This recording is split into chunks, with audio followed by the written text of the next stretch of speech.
మనం రోజు స్నానం చేస్తాం. రోజుకి 2 సార్లు కూడా స్నానం చేసేవాళ్ళు చాలామంది ఉంటారు. ఎందుకంటే డర్ట్ ఏదైనా ఉన్నా, దుమ్ము, ధూళి ఏదున్నా పోతుందని. అవునా?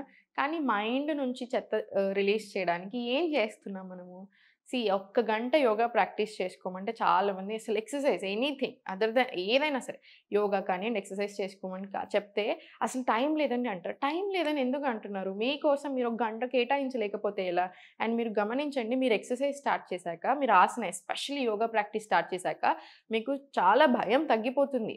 అండ్ ఆల్సో బాగా కాన్ఫిడెంట్ అవుతారు. చాలా కాన్ఫిడెన్స్ పెరుగుతుంది మీకు. కావాలంటే మీరు గమనించండి, మీ చుట్టూ ఉన్న వాళ్ళని ఎక్సర్‌సైజ్ స్టార్ట్ చేశాక దే బికమ్ వెరీ కాన్ఫిడెంట్. మంచిగా నవ్వుతారు. సడెన్‌గా లోకం బ్యూటిఫుల్‌గా అనిపిస్తా ఉంటుంది. కైండ్ అనిపిస్తా ఉంటుంది. హంబుల్ అవుతాము. అన్నెసెసరీ ఎమోషన్స్ వచ్చినప్పుడు ఎలా కంట్రోల్ చేసుకోవాలి నేర్చుకుంటాం. సో, ఇలా రకరకాల రీజన్స్‌కి చేస్తాం మనం. జస్ట్ ఫ్యాట్ లాస్ అవ్వడానికో, వెయిట్ లాస్ అవ్వడానికో కాదు. సో, ప్లీజ్ నెగ్లెక్ట్ చేయకండి. మీ హెల్త్ గురించి, మీ మైండ్ గురించి, మీ బాడీ గురించి ఒక్క గంట ప్రాక్టీస్ పెట్టుకోండి. ఎవ్రీ డే కాకపోయినా అట్‌లీస్ట్ వీక్లీ 5 టైమ్స్ వచ్చేలాగా చూసుకోండి.